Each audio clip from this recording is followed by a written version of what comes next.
Craving your next action-packed adventure? Audible delivers thrills of every kind on your command, like Project Hail Mary by Andy Weir, where a lone astronaut must save humanity from extinction, narrated with stunning intensity by Ray Porter. From electrifying suspense and daring quest to spine-tingling horror and romance in far-off realms, unleash your adventurous side with gripping titles that'll keep you guessing. Discover exclusive Audible originals, hotly anticipated new releases, and must-listen bestsellers that hook you from the first minute. Because Audible knows there's no greater thrill than the one that speaks to you. Discover what lies beyond the edge of your seat. Start your free 30-day trial at audible.com/WonderyUS. That's audible.com/WonderyUS. One of the biggest lessons I've learned from cancer is to try to suspend judgment about the way people approach their own lives and their own illnesses and their own choices and their own values.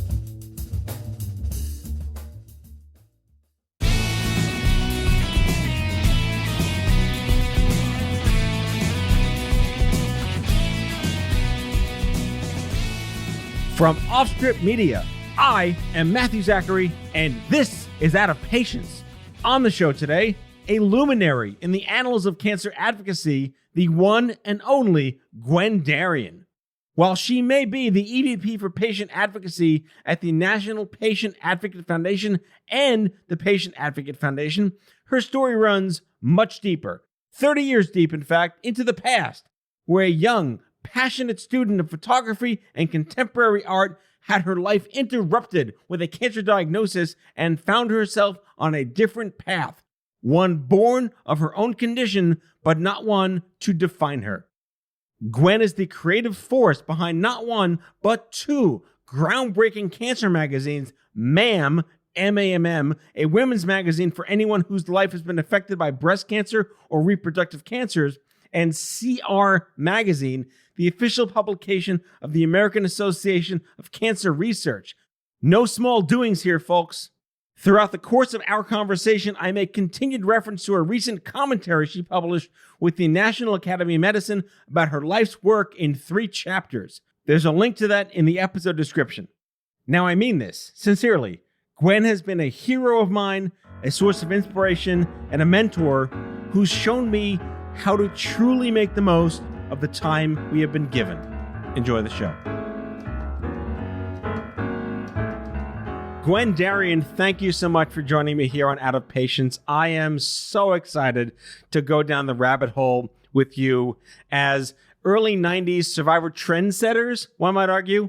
But my first question is it Gwendolyn? Is it Wendy? Or is it just Gwen? I always want to ask Gwens that question. Thank you, Matthew. It is just plain Gwen. All right, argument settled. There's no argument. I'm just kidding. I'm thrilled to have you on the show.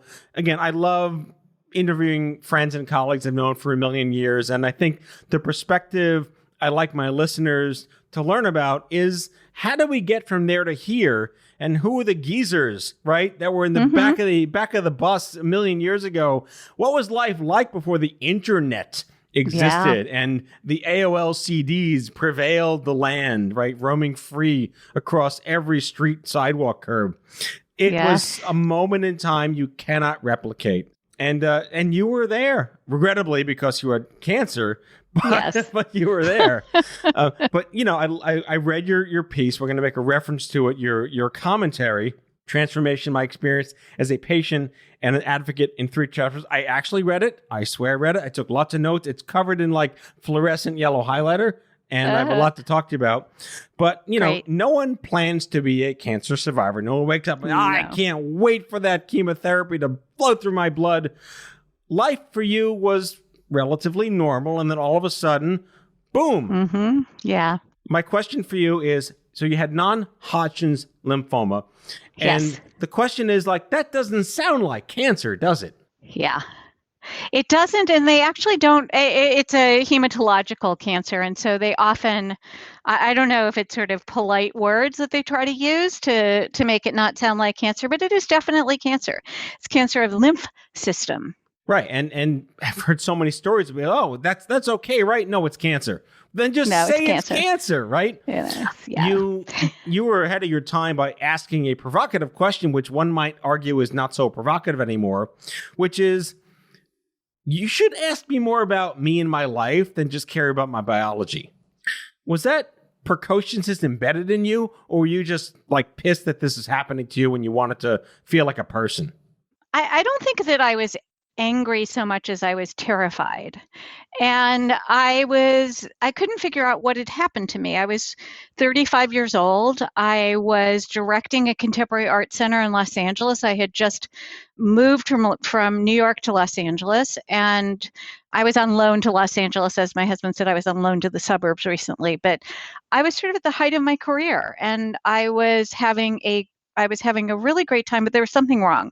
I wasn't feeling right, and I knew there was something wrong. I was like many people, and I'm sure you have a bad diagnosis story, but almost everybody I know who was diagnosed with cancer as a young adult has a bad diagnosis story where they were not taken seriously.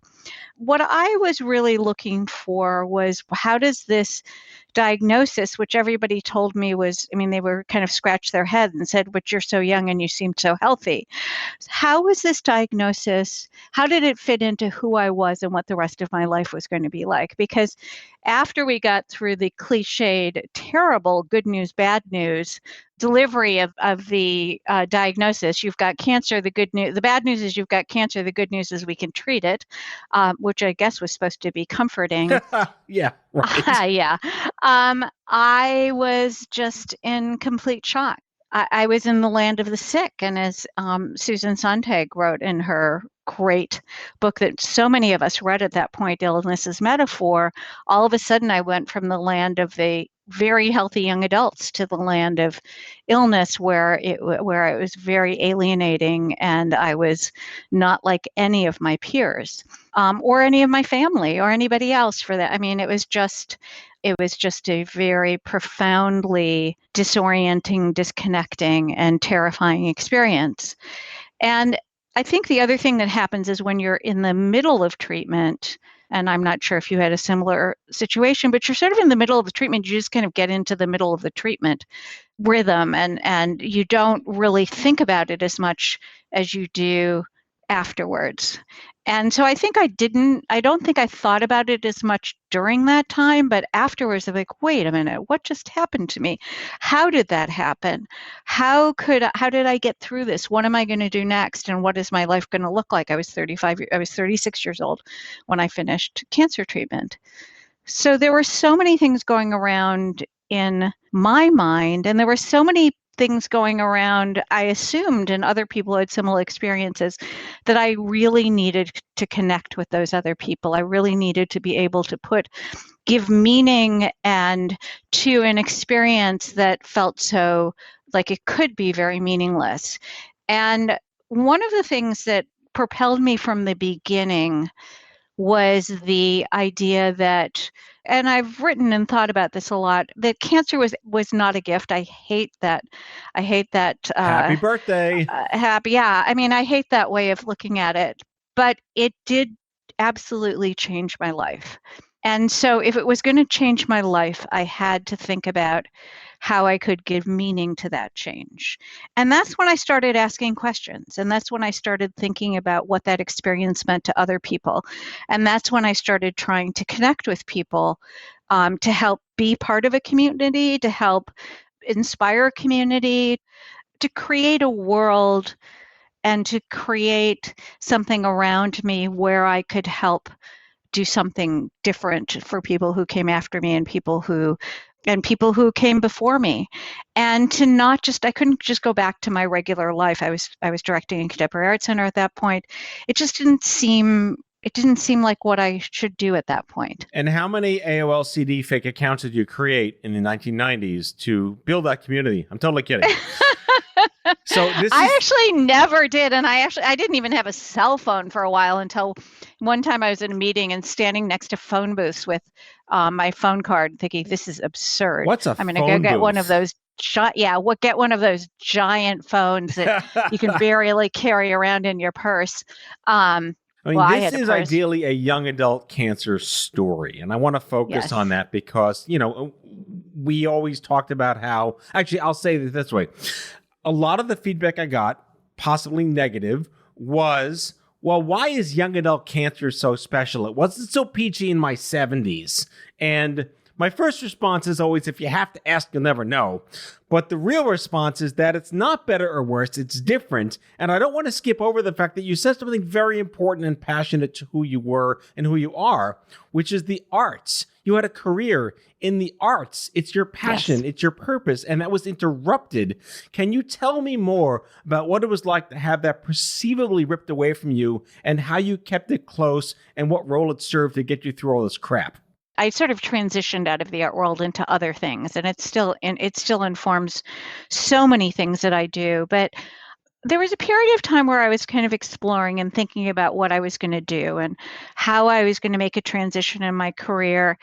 And then I ended up making a transition in my career that allowed me to bring in and retain some of the work that I had done in the arts and use that way of looking at the world and telling stories to create a community of cancer survivors and cancer patients.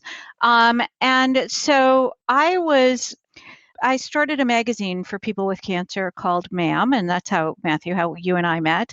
And then I did a second magazine for people with cancer called CR. And I also, in the early years, was teaching in the Masters of Fine Arts program at the School of Visual Arts. And I taught a critical thinking class, and I taught a thesis class. And what they were all about was the idea that you had a way of communicating with people. It was sort of, a magazine was a venue. A contemporary art center is a venue, and you have an audience. You have very different relationships with everybody in the audience. And the people that come into contemporary art is all art is a dialogue. Contemporary art in particular, if the artist is there and you're speaking with them, is really a dialogue. And that's what a magazine was. It wasn't what we wanted to do with that magazine was not to make it just a static piece of paper that you just put into, well, actually we didn't recycle then, did we? No, we didn't. We did not recycle even, but it wasn't a static piece of paper. It was supposed to create a connection with the people who read the magazine and who were part of the magazine and were pretty much part of that community. And I used what I had learned about telling stories and creating connections with people and tried to make that manifest in the magazine. So we told a lot of stories with photography. We told a lot of stories where we had words and images that played off of each other. We looked at things that were taboo. And so I was in a pretty experimental contemporary art world. So there were always things that were taboo. And we did the same thing in the magazines. We talked about things that people wanted to know about, but weren't necessarily willing to bring to the forefront. We did one of the first pieces on sexuality and sex and cancer after treatment and what that meant for people. And it was, the response to that was just amazing because people didn't really talk about it and doctors didn't talk about it. So I continue to use that. Everything that I do is about elevating the voices of others and about creating dialogue and conversation between and among many different kinds of people. When I was sick in 1996 and 1997, I remember getting handed a copy of Coping magazine. Yeah. And it was like the Debbieist Downer of all Debbieist Downer media publications. I had no basis of comparison, so right. I was just handed this thing, and it was all, like old people and little kids, and like, where did I belong? And then I was made aware of Gilda's Club on Houston Street here in the city. And I went once because someone said I should go, and it was all old people, and I didn't fit in. So this idea of making kind of like, remember those Choose Your Own Adventure books when we were growing up? Like, yes. How do we construe our own future when there's nothing there for us? I guess I don't really have a question, but I'm going to make one up. What brought you into this world of breast cancer when you came from blood cancer? So when I started in 1997, which is the magazine was launched in October 1997, if you were doing advocacy, there weren't very many choices. And with women, it was primarily breast cancer advocacy. And so I just jumped into it because it was an opportunity, and it was an opportunity to communicate.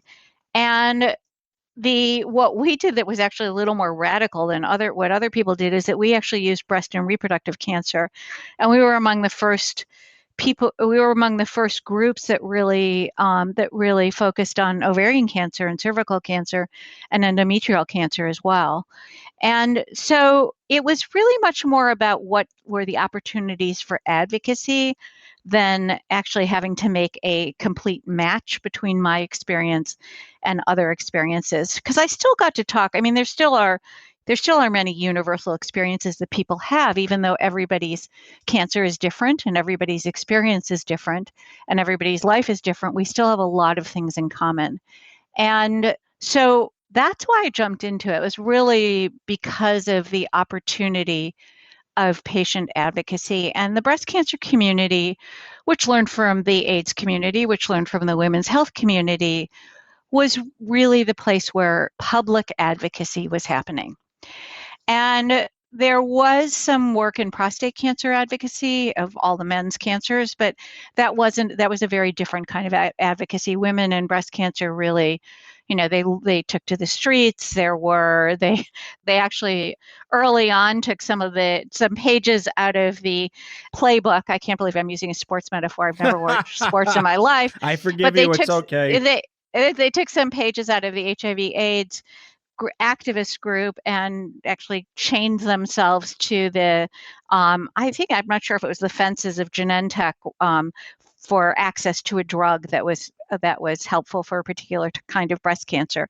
But one of the things that was the central focus, and the thing that really resonated with me, was to destigmatize cancer and destigmatize the idea that you had cancer and that you weren't going to say that you didn't have an illness, that you had to whisper what it was, and to really make it okay to talk about what you were facing, and okay to talk about all the facets of what you were facing, not just the physical impacts, the emotional impacts, the daily living impacts. And that's what really drew me to it. And then after a number of years, I had the opportunity. I wanted to start a new magazine, and I really wanted to do all cancers, and then all cancers, and then also include men and women. And at that point, I'd also gotten more interested in some of the cancer research activities. And so I was fortunate enough to be able to start a new magazine at the American Association for Cancer Research called CR Magazine. And so that's why I started there, was because that was a place that one was able to start. But I always said that I was a survivor of non-Hodgkin's lymphoma. And then the irony is that 20 some years later, I had breast cancer. And then a few years after that, I had endometrial cancer. So sort of had two of the cancers that I started my early advocacy work around.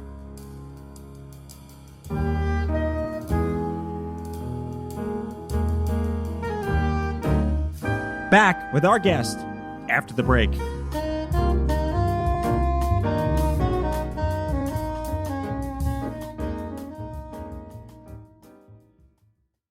Are you looking for a new job or want a career change? Look no further than Monster.com. Need a little help standing out? Our expert resume writing services will make sure you shine. Want to brush up on your interview skills? Engage with our AI interview prep tool. Want some advice on negotiating your new salary? Visit our salary tools and extensive library of career advice articles, and you'll have all the tips and tricks you'll need to succeed. Visit Monster.com today and take the first step towards your career. Monster.com. Find your right job fit.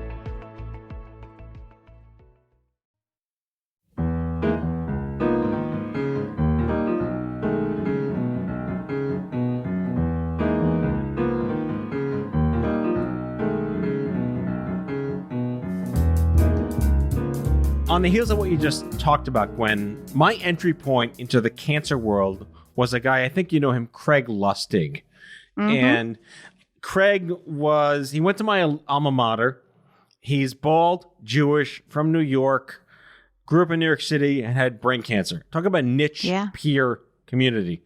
He sought me out, and he asked me a blatant question. It's like, you should be a cancer advocate. And I said, what the hell is a cancer advocate? Do you remember a time when that word didn't even factor into your head? And then you now, in your piece, you talk about how you've now sort of built the environment and the ecosystem for people who followed you.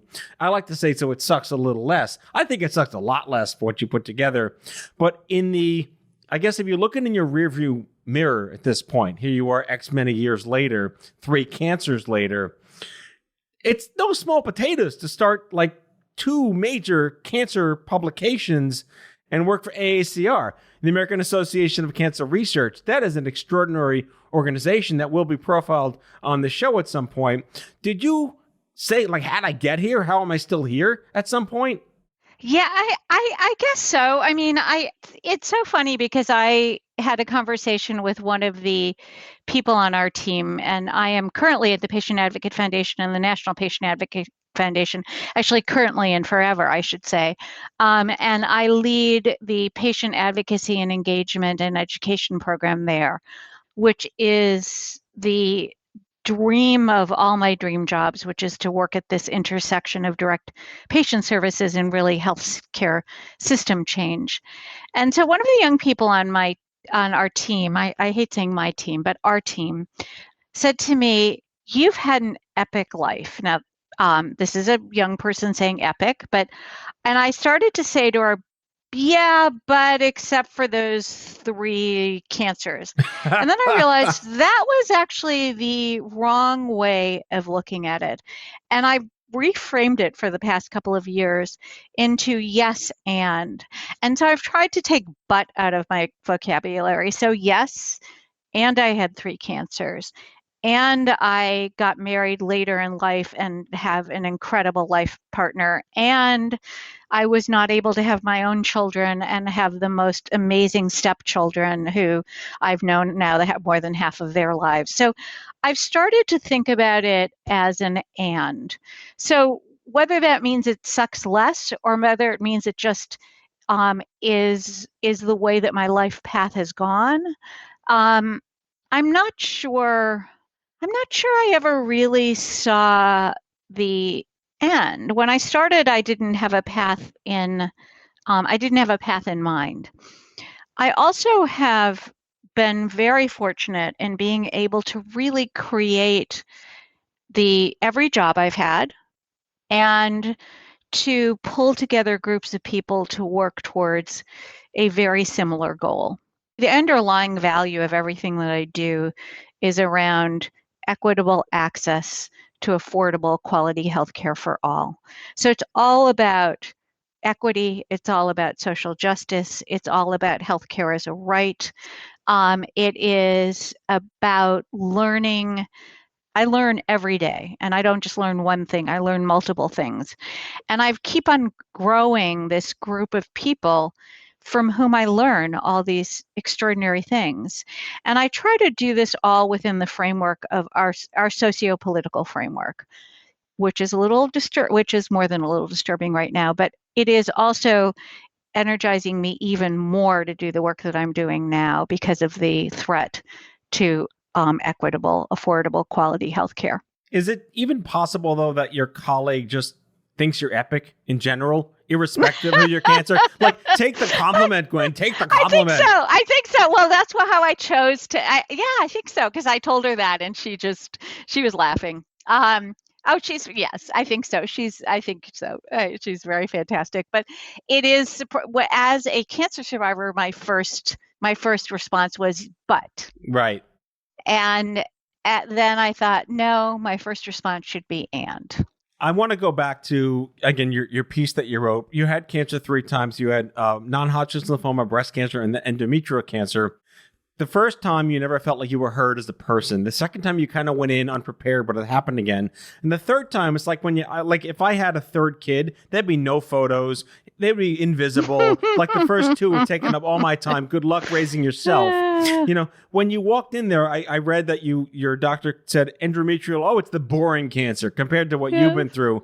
Do you still feel like you were treated like a person? Yeah, I think that so. The difference between the 3 times, I had a very caring physician the first time I was diagnosed. It was a very different time, and there were very different relationships between physicians and their patients. We were really patients then. We were really not people. But he was very caring, and he was an excellent doctor. I absolutely wish that there was more continuum of care. There was more of a transition. There are things that I wish would have happened in my treatment, but I don't blame any individuals. I think it was really the system at that point. I mean, I think about it today. You go into the doctor today, and my doctor, my current oncologist, she'll turn the EHR towards me and her laptop towards me, or computer towards me, so that we can look up things together. And that makes me feel comfortable that she's a really fantastic doctor. 25 years ago, if my physician would have suggested he didn't know something, I would have thought, I've got to find a new person. He doesn't know everything. That's the way that it was then. So I think I want to make sure I don't blame him. I do blame my internist a little bit at that point for not taking me seriously, but the oncologist really did. It was a very different time. I think for my second cancer, when I had breast cancer, which was related to the radiation that I had to my chest for my first cancer, it was so strange to go from being a kind of public cancer survivor and a very long-term cancer survivor, because it was 20 years, and then all of a sudden be a public cancer patient. And I called up one of my friends who is a surgeon, and I said, I've had this diagnosis. What do I do? And he wasn't in New York, and I said, who should I go see? And I knew so many of these doctors so well. So I went to see somebody I didn't know quite as well. She was a fantastic surgeon, a really caring person. But in some ways, because I had so much knowledge, I didn't ask all the questions, and she didn't ask me as many questions as she might have with somebody who didn't. But I will say, and I say this all the time, that my self-advocacy skills just went flying out the window. And nobody should. I just kind of went in there, thought I knew what I was doing, and turned out I made the right decisions. And there are definitely decisions that I made that were very informed, but they were informed for a short period of time. So, I knew how to ask about risk and absolute risk and relative risk and recurrence and local and metastatic recurrence. So I knew the language. I knew what to ask. I think what I didn't understand fully, and I'm not sure and this is something I'd love to be able to communicate to people, is what some of these things meant. So she asked me if I wanted a bilateral mastectomy, and I said, but I have a cancer that you told me never comes back, that 98% of people never have any kind of recurrence, including a local recurrence. And I said, why would I do that? She said, cosmetic. I said, well, it was just, so I knew how to ask those questions. What is the absolute risk of this coming back? What are the ways that people usually, what happens after this? My oncologist at the time asked me if I wanted to have a test to see if I should get chemotherapy. And I said, well, nobody ever gives chemotherapy for mucinous breast cancer, which is the kind I had. So I knew enough to ask those questions. So I was a very informed patient. But I think I didn't know enough. I didn't know as much to ask about quality of life issues and things that would come beyond that quality of life, beyond that. And that's where I found this little lack. So it was a very interesting transition because I knew so much more about the science of cancer and the options for cancer treatment. But I'm not sure I knew quite as much as I thought I did about the impact on quality of life. So I like to say that cancer is like the shit happens store that no one wants to shop in, because when you go into it against your will, there's no like greeter wearing a vest to tell you what aisle to buy your things or whatever. You became your own greeter in your own store, and yet still you had trouble finding certain things on the shelf. So super quick, final question for you. This is an open-ended question because I ask it of most guests, and it goes back to the word advocate. And everyone likes to say, and it makes sense to say this, everyone has to advocate on behalf of themselves because not everyone has someone to be their greeter. Is it really that easy to just, quote, be your own advocate? People aren't always born with the moxie and the chutzpah that put them in a place to be an advocate for themselves and question things and get second opinions. You've been doing this a long time, obviously born of your condition. What have you found in working at the Patient Advocate Foundation moves the needle in helping the people that need the push to be their own advocate? So I would say I would never push anybody to do something they do not want to do. I think there's a continuum. Most people want to be very involved in their care and their care decisions, whatever level they want to be involved on. There's just a small percentage of people on each end through, lots of surveys and research that either want to be completely in control or want to cede all control. But I want people to do it the way that they want to do it. I do not want to push somebody to say that they have to be a self-advocate. If that doesn't work for them, that is fine, and there should be no judgment. And so one of the biggest lessons I've learned from cancer is to try, I don't always succeed, but to try to suspend judgment about the way people approach their own lives and their own illnesses and their own choices and their own values.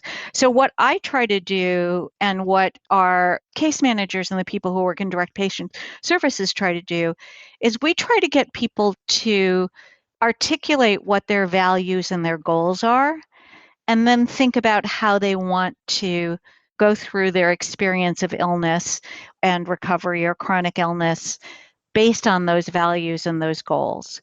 And then we ask people and we listen to people. We don't tell people. We don't speak for people. We don't tell people. We do things as much as possible side by side. But there are times and there are people who don't want to do that. So I want to make sure, and I think we've gone a little bit too much to this, you have to be a self-advocate end of the spectrum, of the continuum. I think we're swinging back a little bit. But I think it is really, really important to ask people what they need in the place where they are at that moment. And that can also change. It can change weekly, it can change monthly, it can change over the continuum of illness. And so self-advocacy, yes, is it helps you get good care, but somebody advocating on your behalf can also help you get really good care. And I've done it for family members. I've done it for friends. I've also had people do it for me. And in this last 6-year period or 7-year period where I've had these 2 other cancers, I've had people advocate for me as well. So I think it's really important not to be black or white about it. I think it's really important to ask people what they want and try to help them get it as much as you possibly can. Gwen Darien, trifecta cancer survivor, Executive Vice President for Patient Advocacy at the National Patient Advocate Foundation and the Patient Advocate Foundation. And I can't stress this enough, the publisher of MAM and CR magazines. Look it up, kids. Links in the description. Gwen, thank you so much for coming on the show. Thank you for having me, Matthew. That's all for today, folks. If you like the show, be sure to subscribe, leave a review, follow us on social, and tell all your friends to listen. Out of Patience with Matthew Zachary is a product of Offscript Media. Our executive producer is Matthew Zachary. Our senior producers are Jen Horangeff and Andrew McDowell. Darren Tunn is our production intern. It is recorded, mixed, and edited by Matthew Zachary. Our theme music is by the Mike Van Allen Quintet and by Mara. For advertising and media inquiries, email media@offscript.com. Hit us up at contact@offscript.com to share comments, feedback, and make guest recommendations. For more information, visit offscript.com.